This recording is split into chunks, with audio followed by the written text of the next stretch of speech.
Do you remember these names? Linda Carter, Heather Locklear, Joan Collins? In the 1980s, these women weren't just TV stars. They changed what it meant to be a heroine. From Wonder Woman's bulletproof bracelets to Dynasty's $35,000 wardrobes and backlot rivalries that drew more viewers than sports finals. But behind the neon and acclaim, their rise flipped TV culture and carried eye-watering risks, from real on-set stunts to untold personal costs. Most people think they know these icons, but how did these shows and the women who led them reshape an entire generation, and what secrets still color their legacy?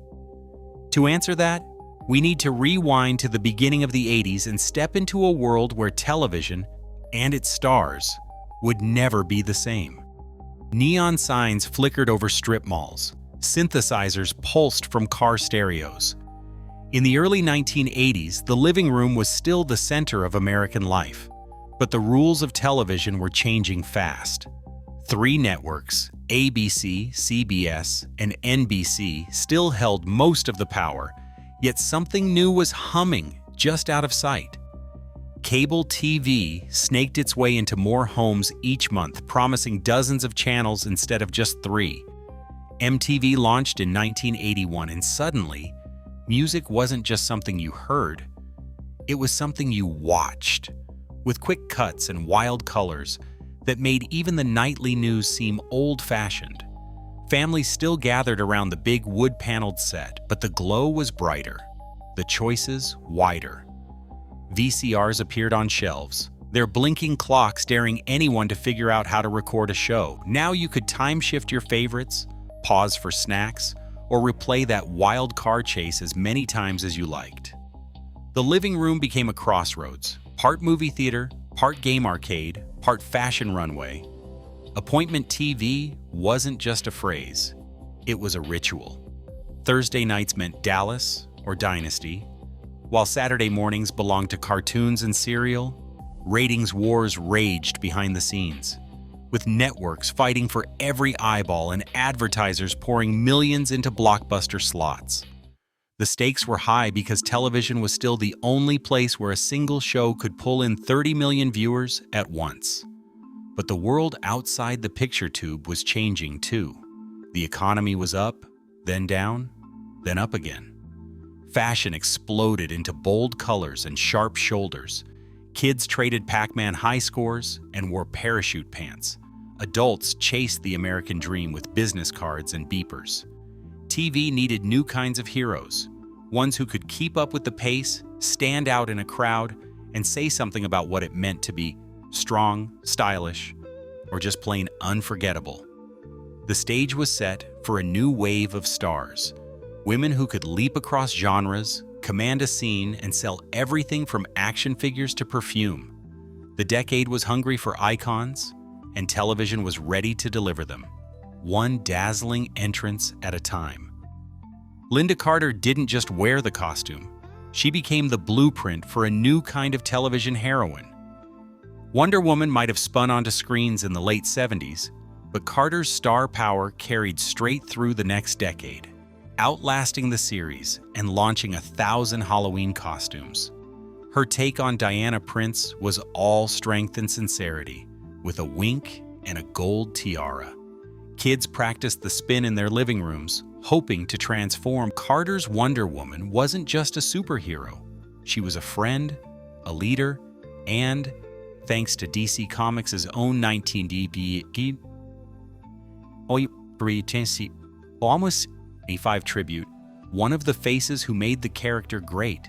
The show's iconic red, white, and blue outfit became shorthand for female power. And Carter's approach, "I want women to want to be me or be my best friend," set a tone that was as inviting as it was inspiring. Erin Gray brought a different kind of authority to the screen. As Colonel Wilma Deering on Buck Rogers in the 25th Century, she wasn't just a sidekick or a love interest. Gray's Wilma was the first female colonel on American primetime TV, a fact she wore with pride. She commanded starfighter squadrons, barked orders, and looked every bit the part in her gleaming jumpsuit.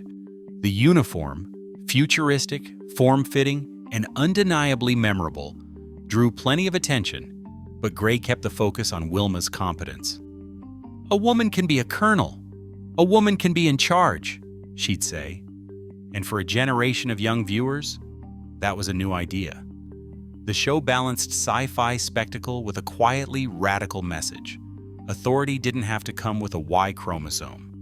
After Buck Rogers, Gray used her experience to mentor others, writing a guidebook for actors and working behind the scenes. But Wilma Deering's legacy as a role model still echoes in every spacefaring heroine that followed. Then there was Catherine Bach, who took Daisy Duke from supporting role to pop culture legend. The shorts, so short they sparked a network debate, became the stuff of fashion history. CBS, worried about modesty, required Bach to wear flesh-toned pantyhose under those denim cutoffs, a compromise that let the show keep its visual edge without running afoul of censors. The result? Daisy Dukes entered the American wardrobe, and Bach's look became as much a part of the 80s as muscle cars and country roads. But Daisy was more than just a pair of shorts. She was quick-witted, fearless behind the wheel, and always ready with a comeback. Bach's version of Southern charm was equal parts sweetness and steel, turning what could have been a one-note role into a template for the action comedy heroine. These women didn't just break the mold, they rewrote it. Viewers saw new possibilities: superheroines who could save the day, commanders who could lead a fleet, and small-town girls who could outsmart the law. The costumes launched trends, the characters launched conversations, and the performances launched careers that still shape what action heroine means on TV. Before the era of shoulder pads and power suits, these were the faces that proved female strength could be both iconic and everyday. The stage was set for the glamour wars of the mid-80s, but the first shots had already been fired by Carter's spin, Gray's salute, and Bach's boots on the dashboard. Joan Collins didn't just step onto Dynasty, she stormed in, heels clicking, eyes narrowed, shoulder pads sharp enough to draw blood. The arrival of Alexis Carrington in 1981 turned primetime into a battleground, with every episode promising more than just boardroom betrayals or family feuds. What kept viewers glued to their screens wasn't only the plot twists or the catty dialogue, it was the spectacle of luxury, the clash of personalities, and above all, the fashion war that played out in living color every week. Collins and Linda Evans, as Alexis and Crystal, became the faces of this new era of televised opulence. Their rivalry extended from the script to the wardrobe racks. Nolan Miller, Dynasty's costume designer, was given a weekly budget of $35,000, an unheard-of sum at the time. That money didn't just buy silk blouses and sequined gowns, it bought power. It bought image. It bought the kind of shoulder pads that made a woman take up more space in a room than any man. The show's look was deliberate. Broad shoulders, nipped waists, and fabrics that shimmered under studio lights. Every outfit was a suit of armor, every accessory a weapon. The numbers told their own story. Over the course of Dynasty's run, Miller designed more than 3,000 outfits, with over 700 just for Collins. The wardrobe budget for a single season could rival the cost of an independent film. Those iconic shoulder pads? They didn't just set trends, they started a movement. By 1983, the power suit was everywhere from Wall Street to Main Street. Women across America and beyond adopted Dynasty's look, padding their jackets and walking a little taller. The message was clear. Style was strength, and strength was style. But Dynasty's glamour wasn't just about looking good. It was about winning. The ratings battle between Dynasty and Dallas became a national obsession. By 1985, Dynasty had overtaken Dallas to become the #1 show in America. Advertisers lined up, and the show's influence spilled out of the television and into department stores. Bloomingdale's launched the official Dynasty collection, letting fans buy their own version of Alexis's or Crystal's wardrobe. Even the perfume counter got in on the act. with Forever Crystal and Carrington fragrances promising a whiff of TV royalty. Behind the scenes, the rivalry between Collins and Evans was as real as anything on screen. The infamous Lily Pond fight, shot without stunt doubles, cost the production team dearly, both in dollars and in bruised egos. Evans later admitted that the scene was exhausting, with hours spent in cold water, hair pulling, and slapping that left both women battered and breathless. The scene became television legend, replayed in highlight reels and water cooler conversations for years. It wasn't just a fight, it was a declaration. Dynasty was willing to spend big and go big, all in the name of glamour. Heather Locklear entered this world as Sammy Jo Carrington, bringing a new kind of energy to the show. She was younger, edgier, and her character's ambition fit right in with the established order of backstabbing and backcombing. Locklear's own rise mirrored the show's success. Her salary climbed from $25,000 an episode in the early 80s to $100,000 by the time she moved on to Melrose Place. Her presence helped keep Dynasty fresh, drawing in a younger audience and ensuring the show's place at the top of the ratings heap. The impact went beyond the small screen. Dynasty's fashion revolution spilled onto runways and city streets. The shoulder pad became a symbol, the power suit a uniform for women staking their claim in boardrooms and beyond. The show's influence could be measured in fabric, in ratings points, and in the millions of viewers who tuned in not just for the drama, but for the chance to see what Collins, Evans, and Locklear would wear, and how they'd wear it. As Dynasty's glamour wars raged on, the stakes grew higher. The show wasn't just entertainment, it was aspiration, inspiration, and sometimes pure escapism. In the 1980s, television had never looked so bold, or so beautiful. The world of 1980s television wasn't all sequins and slow-motion entrances. For women like Heather Thomas and Markie Post, the job demanded more than a winning smile or a knack for banter. It meant braving real danger day after day in an industry that prized spectacle over safety. The Fall Guy, a show built on daredevil stunts and crash-landed cars, was as much a test of nerve as it was of talent. Thomas, cast as Jody Banks, quickly discovered that her role didn't end when the cameras stopped rolling. She trained alongside professional stunt performers, learning how to leap from moving vehicles and handle fight choreography that left little room for error. The set was a blur of flying fists, squealing tires, and practical effects that didn't always go according to plan. One production day in Encino, a car rigged for a flaming jump miscalculated its landing. The suspension collapsed, sending the vehicle skidding sideways into a crew of camera operators and stuntmen. Cameraman Don McQuaid and lookout Robert King both suffered broken legs. Stunt driver John Cade escaped with second-degree burns. The chaos didn't end when the flames died down. Crew members, shaken and angry, turned on each other, fighting over who was to blame. The accident was so raw, so real, that footage from the crash made it into the final cut of the episode. It was a stark reminder: the glamour of primetime action came at a steep price, measured in scars and hospital bills. Heather Thomas herself faced a different kind of risk. Offset, she battled a relentless parade of stalkers, sometimes 2 a week, forcing her to seek restraining orders and rethink her public appearances. The pressure to look perfect, to stay thin and camera-ready, pushed her toward dangerous habits. She turned to diuretics and cocaine, chasing energy and control in a business that offered neither.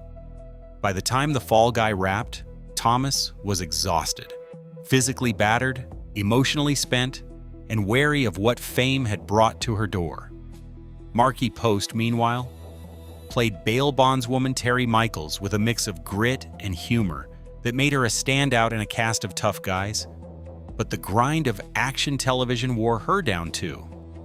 The constant churn of stunts, the long hours, the expectation to be both tough and glamorous. It all took its toll. When Night Court came calling, Post saw a chance to reinvent herself. She traded in car chases for courtroom comedy, leaving behind the bruises and the adrenaline for a role that let her show off her timing instead of her reflexes. The real story of these working-class heroines isn't just about the roles they played, but the hazards they faced and the choices they made to survive. For every dazzling entrance, there was a moment of pain behind the scenes. A broken bone, a sleepless night, a second guess about whether it was all worth it. The price of fame in the 1980s wasn't just counted in Nielsen ratings or fan mail, but in the risks these women took to keep the illusion alive.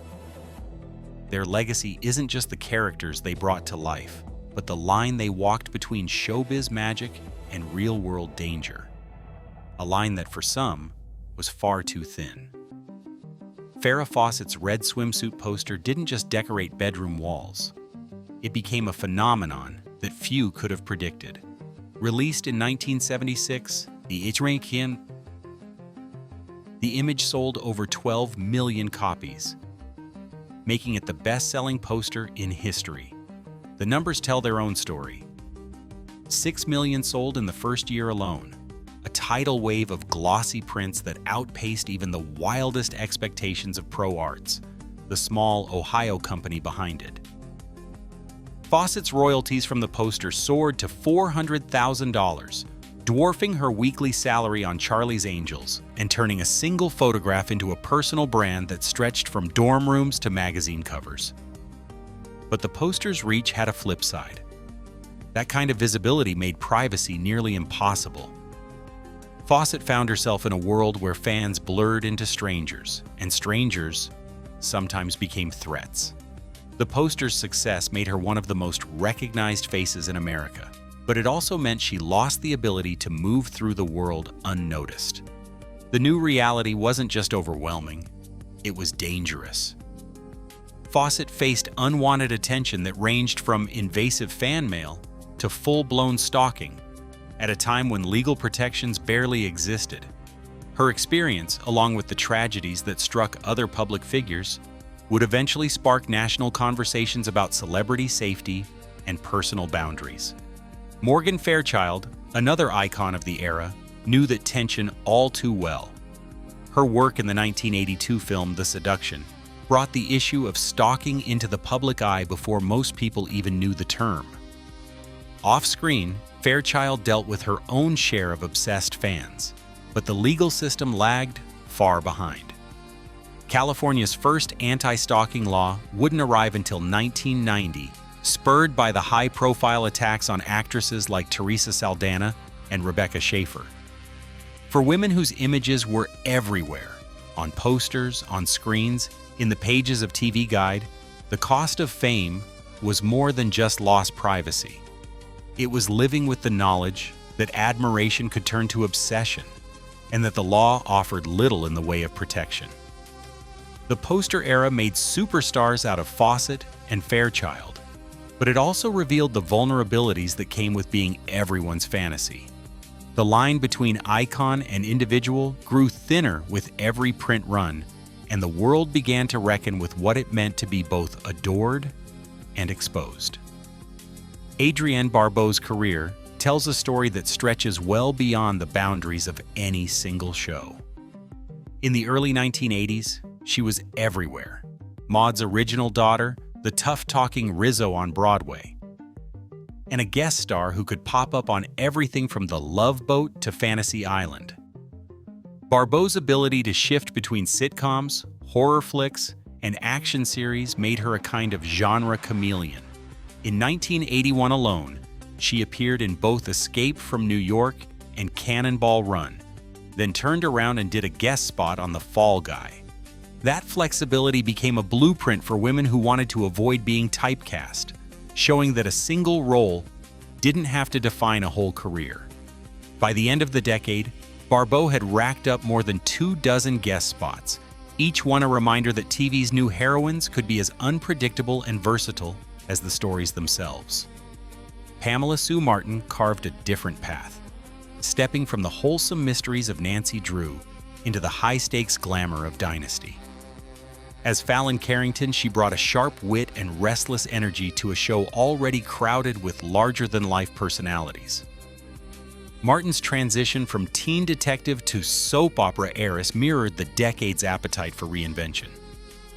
When she left Dynasty in 1984, the role was recast, a rare move at the time, and one that underscored just how central her character had become to the show's mythology. Martin's willingness to walk away from a hit series set a precedent for actors seeking creative control. While her earlier work inspired a new generation of TV sleuths and strong-willed daughters, these careers didn't just fill airtime. They planted seeds for what television could become. Barbeau's genre hopping made it possible for future stars to move between comedy, drama, and action without missing a beat. Martin's image shift, from Girl Next Door to Dynasty Rebelle, showed that TV audiences would follow their favorites through reinvention after reinvention. The archetypes they helped define, tough, adaptable, and always a step ahead, still echo in today's leading roles. Whether it's a superhero who saves the world by day and cracks jokes by night, or a drama queen who can turn on a dime, the DNA of the 1980s icons lives on. The blueprint they drew is still being traced, one guest spot and genre twist at a time. Farrah Fawcett's iconic poster sold over 12 million copies, a record unmatched in television history. Throughout the 1980s, stars like Linda Carter, Joan Collins, and Heather Locklear not only drove ratings battles, but also set new cultural standards in fashion, action, and representation. Key facts, such as Dynasty's $35,000 weekly wardrobe budget and Erin Gray's pioneering role as the first female colonel on primetime TV, demonstrate the era's influence. Yet some personal costs, including the full impact of fame and privacy loss, remain difficult to measure. Legal documents confirm Morgan Fairchild's early advocacy for anti-stalking laws, but the long-term effects on celebrity security are still unfolding. Today, the images and achievements of these women continue to shape television and popular culture. As archival footage and documents show, their legacy is built on both triumph and challenge, an enduring testament to the transformative power of 1980s television.